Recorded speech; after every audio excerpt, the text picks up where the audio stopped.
History doesn't usually announce itself. It doesn't knock. It doesn't warn. Sometimes it just flips the table overnight. And by morning, everything you trusted is gone. It's the Great Depression. You woke up rich, then went to bed broke. No war, no warning, just a terrifying crash that wiped out $200 billion and sent America spiraling into a decade of hunger and dust. So, what the hell happened? Let's rewind to the party before the fall. Imagine waking up in 1922. The war is over. The mustaches are ridiculous, and the economy, it's vibing. Factories are no longer making tanks. They're making toasters, vacuum cleaners, and the kind of refrigerators that say ice boxes are for peasants. New York's skyline shoots up like it's on steroids. Jazz music becomes the Wi-Fi of the 20s, loud everywhere. And nobody fully understands how it works. The economy is booming. People genuinely believe the good times will last forever. Booms never feel dangerous in the beginning. They feel deserved. They feel permanent. That belief is what makes them fatal. Even economists said something like, "Trust me, this decade absolutely roaring." And the engines of growth, they're humming. The Model T rolls off assembly lines faster than ever, thanks to Henry Ford's moving belt innovation. What used to take 12 hours now takes 90 minutes. Speed changes behavior. Production outruns thinking. Progress drowns out caution. And momentum replaces reason. Cars flood the streets. Auto plants explode with demand. Oil, steel, rubber. Every linked industry gets pulled into the slipstream. The American economy isn't just growing, it's revving. As cities flourish with electricity and luxury, America falls in love with gadgets like radios. 10 million homes have radios by 1929, meaning 10 million homes now hear both. Al Jolson and 30 different sods in glorious AM fuzz. But while cities are partying, rural America is struggling to even get on the dance floor. Farmers once rich from wartime demand now face plummeting prices. So they borrow to modernize. But the shiny new tractors don't save them. They just help them go broke slightly faster. Meanwhile, urban America discovers its new favorite hobby, buying stuff they can't afford. Welcome to the era of buy now, pay later. Want a radio? Finance it. Debt never looks like a trap at first. It looks like opportunity, like access, like the future arriving early. A car? Finance it. Stock in a company that makes hats for dogs? Definitely finance it. Banks, thrilled by this innovation, offer installment plans to anyone with a pulse. It's the financial equivalent of saying, "Sure, I'll marry you." We've been on 2 dates, but the true heart of the mania lies in Wall Street. The stock market becomes Disneyland for adults. Margin loans let anyone buy $100 of stock with just $10 down. The remaining $90. Who cares? It's the future. Stocks only go up, right? Even the barber knew. Trust me, kid, utilities are hot. I made a killing in socks or stocks. You're still a barber though. Yes, but spiritually, I'm a tycoon. You know things are bad when your barber, your butcher, and your dog all start giving stock tips. Shoeshine boys pitch can't miss investments to bankers. A bellboy tells a Vanderbilt to dump railroads and go all in on pencils. Between 1924 and 1929, the Dow Jones quadruples. Speculation thrives when nobody asks why. Prices rise. Logic disappears. And optimism becomes the only proof. Stock prices break free from gravity. Fundamentals. Why look at profits when you can look at vibes? This line is going up, and so is my self-esteem. Companies get creative too. They set up holding companies that own other holding companies that own absolutely nothing. It's just layers of nothing and a whole lot of stock hype. A few people tried to sound the alarm. Economist Roger Babson warns in 1929, every bubble has warnings. They're never wrong, they're just ignored. because early truth sounds like madness. A crash is coming. Wall Street responds by buying more stock and telling Roger to go touch grass. Jazz band starts playing over him. Dollar bills rain from the sky. Nobody hears him over the sound of cash and optimism. Meanwhile, behind the champagne and jazz, cracks are forming. Rural debt climbs. Consumer debt balloons. Economies partying on a cliff's edge, and nobody's checking if the floorboards can hold. But hey, don't worry, it's 1929. What could possibly go the day America fell? Black Tuesday and the market collapse wrong. October 29, 1929. America woke up rich and went to bed broke. Panic doesn't spread slowly, it jumps, it multiplies, and exits vanish instantly. That day would go down in history as Black Tuesday, the day the stock market didn't just fall. It performed a flawless 10-meter dive into concrete. The Dow plummeted. Ticker tapes spit out red numbers like they were possessed. Phones rang non-stop. Suits screamed. Traders fainted. One guy reportedly had a heart attack, recovered, looked at his portfolio, and had another. $14 billion of wealth vanished, gone. Adjusted for inflation, that's over $200 billion. Not monopoly money. Real homes, savings, college funds, hopes, and dreams gone. Sell everything except my Patagonia vest. It's all I have left. Outside the stock exchange, crowds gathered in stunned silence. Some held hands, some cried. Others just stared at the ground, trying to understand how an entire economy had tripped over its own shoelaces. The Roaring '20s hadn't just ended. They had face-planted into a brick wall while carrying everyone's retirement plan. And that was just the start. The crash triggered a chain reaction.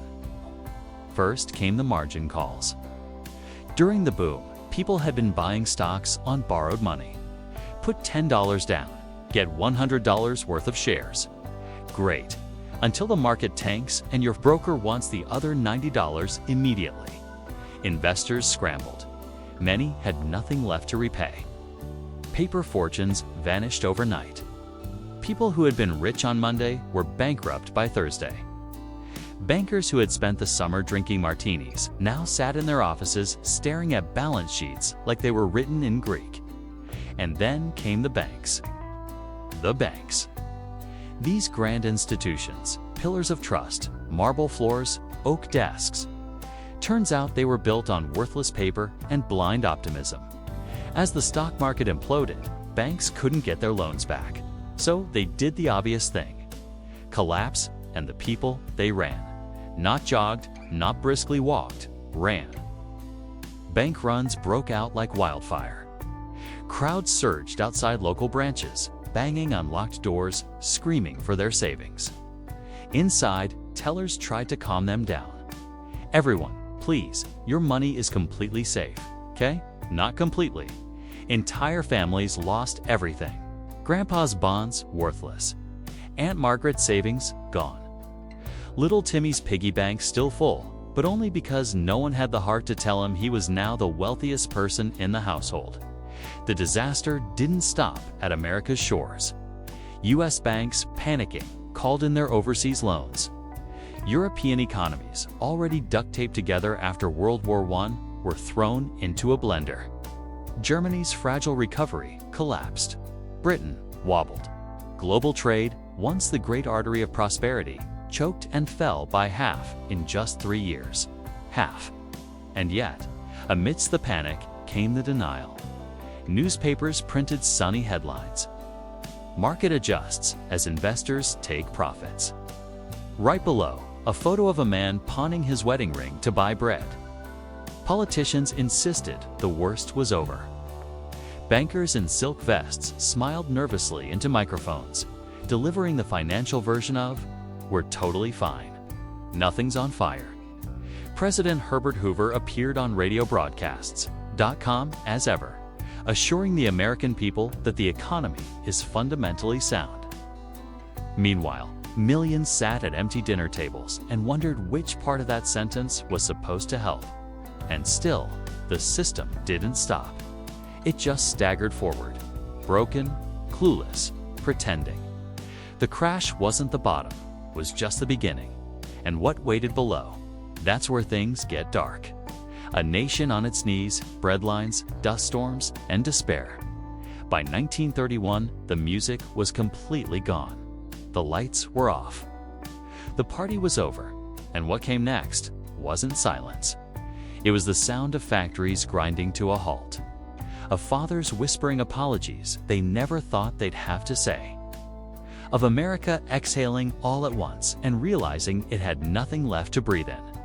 Unemployment soared to 25%. 1 in every 4 Americans who wanted to work couldn't. Jobs vanished like smoke. Detroit, once the industrial crown jewel, watched its auto plants shutter one by one. Production collapsed by 75%. The great machines stopped turning. The lights dimmed. And the men who once assembled the American dream stood outside factory gates and waited. For what? They didn't know. Cities sagged under the weight of need. Bread lines, endless and quiet, snaked through downtowns. Mothers lined up at dawn for a bowl of thin soup. Children looked on, too young to understand why breakfast was a luxury.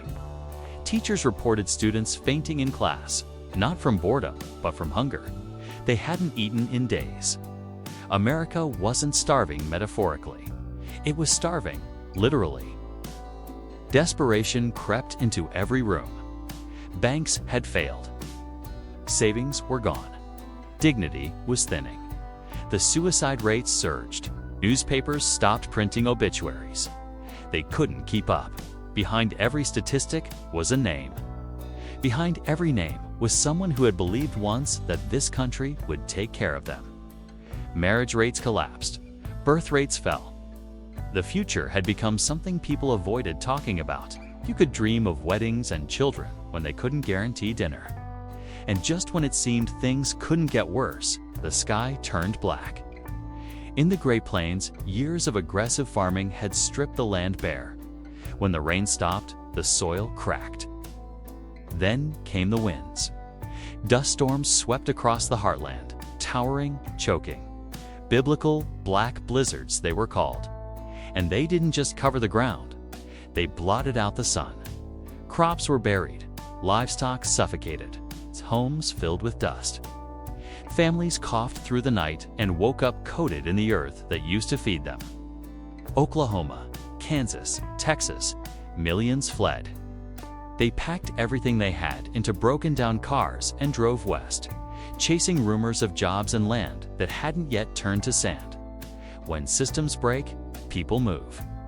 Not toward opportunity, but away from survival. Hope becomes geography, California, or bust, the signs read. But for many, it was just bust. In Washington, President Hoover tried to hold the center. He encouraged volunteerism, offered modest relief programs. He even launched the Hoover Dam, an engineering marvel, but it couldn't feed the hungry in Chicago or shelter families in St. Louis. He refused large-scale federal aid, called it dangerous, called it un-American. But by then, people had stopped listening. His name became shorthand for suffering of Hoovervilles, shanty towns made of scrap and cardboard. Hoover blankets, newspapers used for warmth. Hoover flags, empty pockets turned inside out. His legacy wasn't just concrete and engineering. It was cold, hunger, and dust. And then something cracked. Summer 1932. Thousands of World War I veterans, desperate and forgotten, marched to Washington. They had been promised bonuses for their service decades from now, but they needed them now. They built the tent city outside the Capitol and waited peacefully. Congress said no. Hoover said no. And then the army came. I fought for this country. So did I. Tear gas was fired. Camps were burned. Families fled into the smoke. The government had turned its weapons on its own heroes, and for the first time, Americans watched in disbelief. not just at what was happening, but at who they had become. Radicalism spread, socialist rallies, communist recruitment, not because people believed in theory, but because capitalism had left them with nothing but hunger. Crime surged.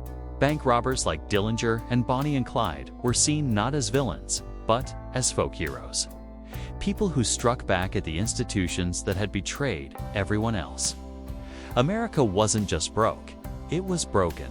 And yet, even then, something held. Not belief, not optimism, but endurance. People didn't give up. They migrated. They lined up. They held their families. They survived. Not because they were certain things would get better, but because they had no other choice. But the question remained, in a country that once promised endless growth, what was left when the growth stopped? And who, if anyone, could lead them out of the wreckage? Hope in the Rubble, FDR, The New Deal, and America's Recovery by March 1933. Franklin Delano Roosevelt stood at the podium for his inauguration. Millions leaned in. "The only thing we have to fear is fear itself," he said. Not gold, not banks, not even dust. Fear, it was more than a speech. It was the first deep breath the country had taken in years. Roosevelt didn't wait. Within weeks, young men in threadbare clothes were handed shovels, tents, and purpose. The Civilian Conservation Corps put them to work. "You're here to plant trees and save the country." In that order. Yes, the Works Progress Administration soon followed. Millions hired to build roads, bridges, schools, post offices. They didn't just rebuild infrastructure. They rebuilt pride. People who had once stood in breadlines now stood on scaffolding, lifting steel into the sky. In the Tennessee Valley, FDR launched a TVA. Dams went up, lights flicked on. Whole towns that had lived in darkness began to glow. Families gathered around radios, not because they could finally afford one, but because for the first time they had electricity to plug one in. Slowly, unmistakably, life stirred. GDP rose. Unemployment crept downward. The dust settled, literally and figuratively. People dared to imagine a future again. But FDR didn't stop at jobs. He wanted to fix the machine, not just oil it. So, he built rules. The SAC to keep Wall Street from doing Wall Street things. The FDIC to protect your money from disappearing again. Banks reopened, but this time, people weren't running in to withdraw everything in a panic. They were depositing quietly, hopefully. Then came Social Security. It didn't make anyone rich. Didn't need to. It said, "You matter. We'll remember you. You won't have to work until you collapse." It wasn't flashy, but it was monumental. Even the arts got a job. The Federal Arts Project paid painters, photographers, and writers to capture the soul of a recovering nation. One photo, Migrant Mother by Dorothea Lange, became the face of it all. Her eyes didn't say, "We're saved." They said, "We're surviving." Hollywood chimed in, too. People packed into theaters to watch The Wizard of Oz, where a gray world turned to color. In the middle of a depression, Americans still dreamed, maybe more than ever. Cities buzzed again. Restaurants reopened. Radios played swing music. And if you squinted just a little, the skyline looked like it was rising again. In the distance, factories started humming. But this time, not just with consumer goods, helmets, boots, ammunition. The world was shifting again. And America was starting to stir, not just for recovery, but for something bigger. The Great Depression didn't end with a celebration. It ended with work, with blistered hands and tired backs. Recovery never feels heroic while it's happening. It feels slow, it feels incomplete, but it's built anyway with legislation, hope, and a little jazz. With a nation that had collapsed, choosing piece by piece to rise again. But as America stood back up, it didn't realize that something else was already on the horizon. Something darker, louder, global, and this time the whole world would feel it. History doesn't repeat itself loudly. It repeats quietly in patterns most people ignore until it's too late. If you want to understand those patterns, not just in the past, but in the world we're living in right now, stay curious. If this story helped you see the system a little more clearly, support the work by liking the video and subscribing to the channel. Because the more we understand how economies really break, the better prepared we are when the next warning signs appear.